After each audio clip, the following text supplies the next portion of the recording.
Tuloy mo lang ang buhay. Subukan mo ulit, maghanap ka ulit, suriin mo ulit, trabahuin mo ulit, at galingan mo ulit. Balang araw, di mo lang namamalayan na natamasa mo na pala mga bagay na dati mo pang inaasam-asam. Nandyan ka na pala sa tuktok. Ang layo na pala ng narating mo, ng nabuo mo, at sobra pa pala ang pumalik sa'yo.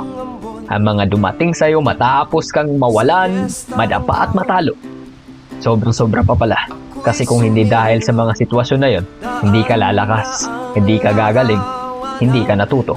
Ganyan talaga ang galaw ng universe. Ganyan kumilos ang Diyos. Minsan bibigyan ka ng sangkatutak na pagsubok upang matuto ka at maging anda sa mga bagay sa buhay na iyong pinapangarap. Kaya kung nadapa o nawalan ka man ngayon, it's alright.